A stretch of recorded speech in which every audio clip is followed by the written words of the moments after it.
Everybody has an opinion about building company culture when things are good. What about when they're not?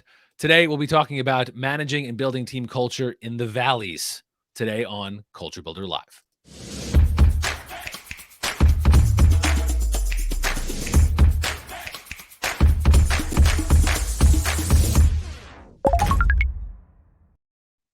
Hey there, I am Chris Wink. I am the CEO and co-founder of Technically. We are a news organization with a community of tech professionals we help companies hire from. Today, we're talking about building company culture, but not in the peaks, but in the valleys. To do that, I am talking with Vladik Rikhter. He's the CEO of Zenput. Company's been running for a decade, so he's seen some peaks, but he has seen some valleys. Vladik, thanks for being here.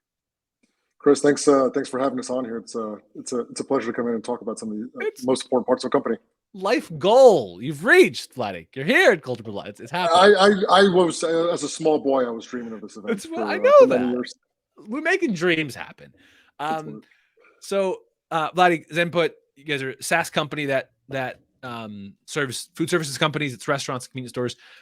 So you're in the thick of growing a company. You've done it for 10 years. I imagine there's lots of high points, but any CEO I've ever talked to who isn't a liar acknowledges that there are times that it's not great, and some of the company culture ends up taking a hit. There's sense of like which way is this going. That's the real journey. So we're calling that the valleys today. So love to talk for a minute first about building company culture in those valley moments. So not like when everything's great, bonuses are out, everyone's feeling it, coverage is all over you, but those tougher moments, are you handling that approach differently? Like maybe if a pandemic has crushed your line of business, does that change how you approach company culture, or what is different in those valley moments? Yeah, sure. So I think let me start with maybe the highest level view that I believe, and I always preach to the rest of the company. I think company culture is the only defensible part of a company over time. If you think today of Apple, Google, Facebook, Amazon, they're all vastly successful technology companies, but their cultures drive what they can and cannot do, right? And how their employees work together, what kind of products they can put together, so on and so forth, right? Relatively early on, when we got going, we spent the first kind of couple of years as a business trying to figure out, our way. And I realized that while we were trying to figure out what direction we were headed in, who we wanted to be, what we wanted to do, people would potentially leave if they didn't actually understand why we were doing some of the things that we were doing. And we decided relatively early on that it was important to kind of connect with the individuals and give them a really strong sense of what the company culture would be like. If we did that at the beginning, and if we did that as things were going rough, maybe potentially 3, 4, 5 years down the line, we'd find a way to make sure that people kind of banded together and pushed through it. And I think for the most part, we've seen a relatively good success story of it. I'm happy to give you maybe a little bit of context as to what is it that we did from the early days that allowed us to kind of go through both really successful peaks and some of the valleys on that front. Yeah, I mean, I think that might be a way to get at. I'm most interested in the valley moments because Yep. as a journalist who covers tech companies, I always hear about the peaks. The valleys are the ones that that's when people stop returning our emails. So I want to hear about that, but maybe a different way for me to approach it is, if as a seasoned CEO, as a founder, as an HR pro or another technology professional, if you've been around this, that if you're joining a team in a company, it might not always be the best. So I'm curious how you've approached building the teams that are ready for that, and maybe that's a way to get me into your point there of like, how are you building the team that are ready for the valleys? Yeah, of course. So I'll probably start with the leadership team that we built over the years. And as I've had to hire leaders that come in, you do a lot of interviews, right? And you want to find individuals that sort of work phenomenally well with not just yourself, but others in the company. So there have been 3 things that I've generally looked for. And this is sort of senior director, VP, C-level individuals coming in. One is work ethic, right? You want to see somebody that knows how to work, that doesn't get scared by putting in the hours themselves. 2, this is probably the most important one, is we always look for people that can flex no matter if they're talking to an individual down at the IC level, right? If you're running marketing, you can talk to one of your demand gen managers, you can talk to your field marketing manager and help them out with whatever you need to. But can also then turn around and report back up to a board, a set of investors, go on stage and talk about the business, right? And so that allows you to get a connection with individuals where people in the company see these leaders and say, listen, this is great. This person will get in the trenches with me. And that's what I'm looking for as an individual. Like, I appreciate that, as opposed to this person, when things get tough, tosses it over to me. And I think the third part that we're very kind of pragmatic about is we look for people that aren't necessarily into brand building for themselves. We've always said to everyone that if the company does really well, being here at this place and this time, in the future, when you look at a resume, people look at it and go, oh, wow, you were at Zenput at that time period. I've heard really great things about that company, that culture.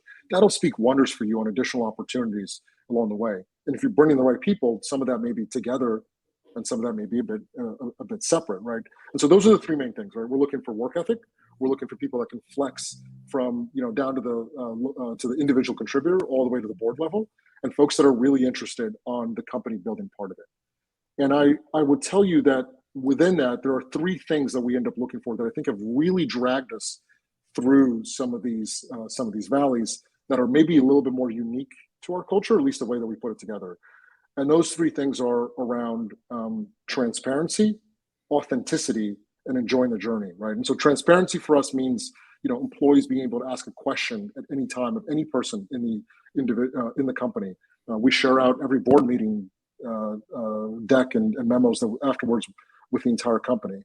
We look for people that are authentic, right? We encourage people to be their true selves and make sure that they're sharing information about themselves. We even have something as far as called an operating manual, where we ask about 8 or 9 questions within that operating manual about the individual when they start on day one. What do you like to work with? What do you not like to work with? What do you like? What do you not like? I think the last part is enjoying the journey. How do we have fun together as a team?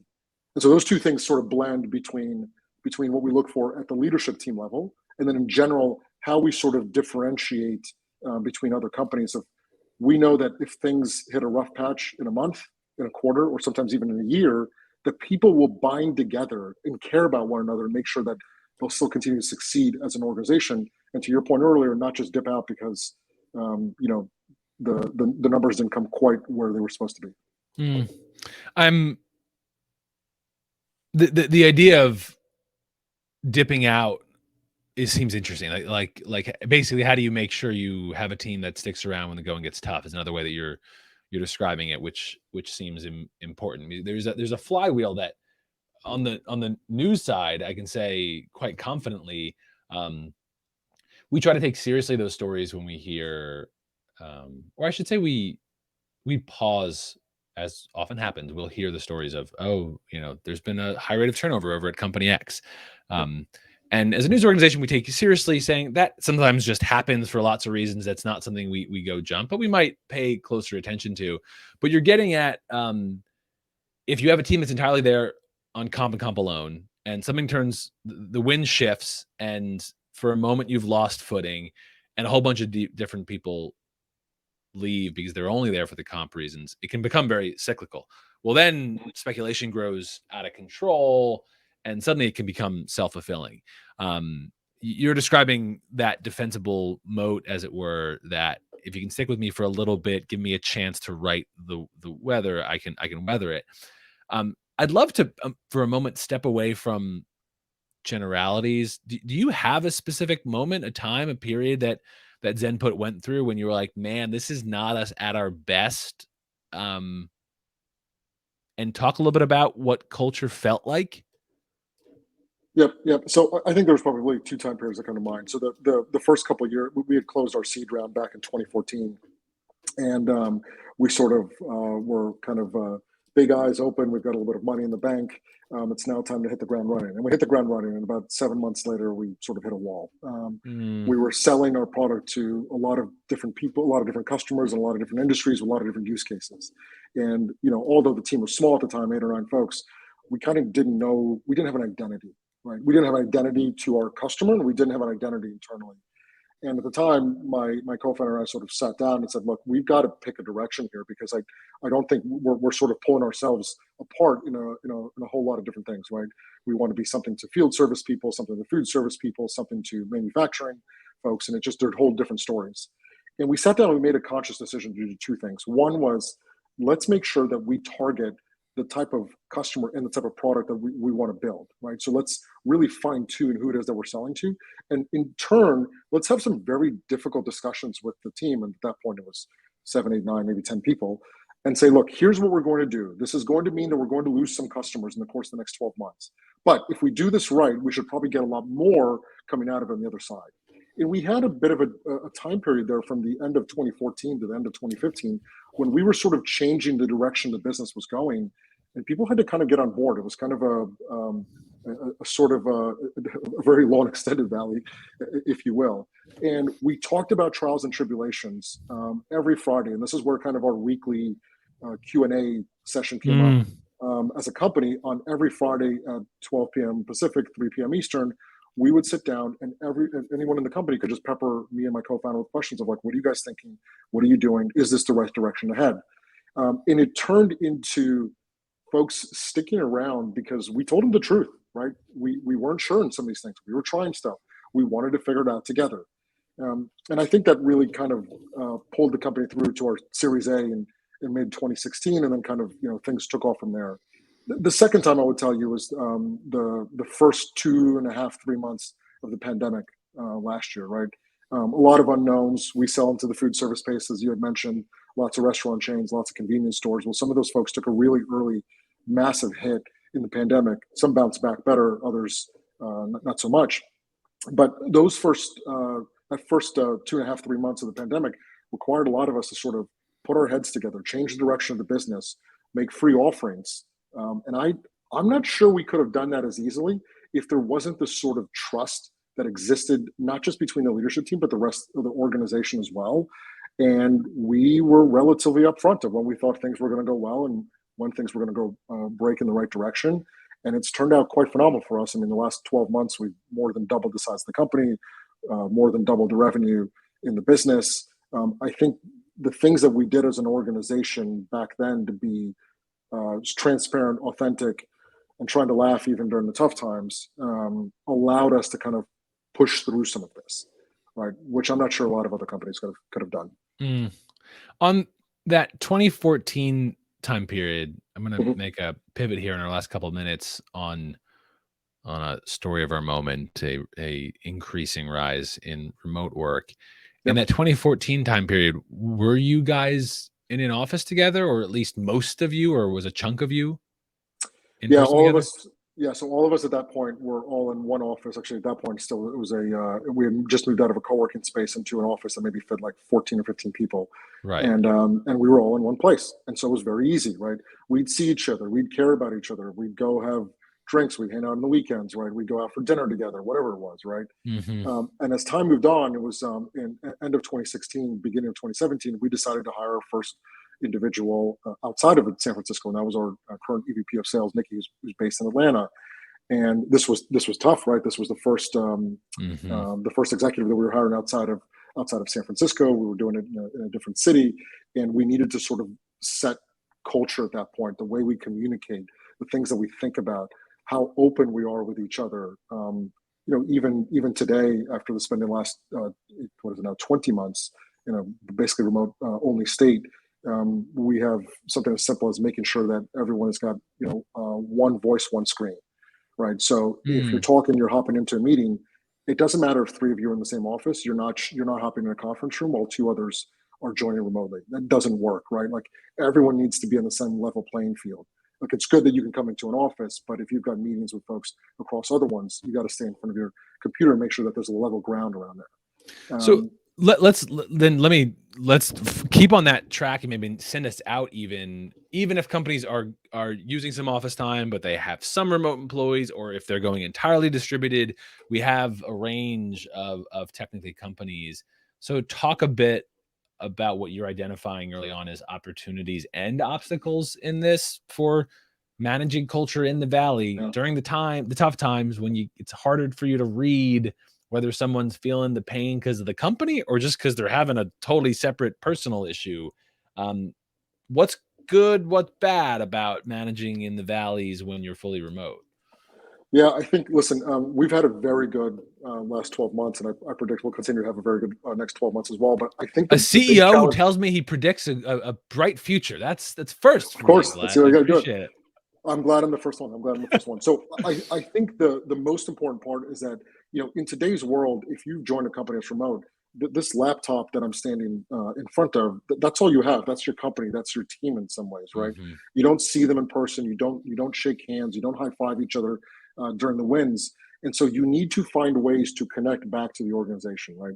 We've got effectively what we call four offices. Where we've got Atlanta, we've got San Francisco, we've got Guadalajara, and then we've got this fourth office, which is remote. And technically, that office is now larger than any of our individual ones, right? So we think of ourselves as a bit of a remote first company, but with an office centric presence, right? So for the offices that we do have, we'd love for people to come in and meet up there. We make sure that departments, as much as they can coming out of the pandemic, are meeting up once a quarter, right? Or teams are meeting up once a quarter together at one of those offices or somewhere else. We get the whole company together once a year down in typically around Cancun, where we make sure everyone's kind of on the same page and moving in the right direction. And I think the last part of it is just very sort of authentic, honest conversation with one another, right? It isn't just about the next ticket that you're completing, the next sales deal that you're trying to get done. You need to care about people. And just because you can't see them directly next to one another and you're not sitting next to one another, you need to make sure that you hop on those extra calls and you make sure you find out how they're doing, making sure that they're following and understanding how the company's operating. And so for us, a lot of these principles, the way that we write things down, share with one another, decisions we make, the board members we share out, all of it is accessible by anyone in the business through any of our online channels or online repositories that we use for sharing this information, right? And it gives them some way to kind of connect to the decisions in the business as well as the people that they can do that, once a quarter with the rest of the organization. Vladik, that's great. We are unfortunately short on time. That's Vladik Rikhter, CEO of Zenput. We're talking about building culture in the Valley in this week's Culture Builder Live. We'll be back next week with more conversations on building better companies. Vladik, thanks so much for being here. Thank you so much. Thank you, Chris. See you guys.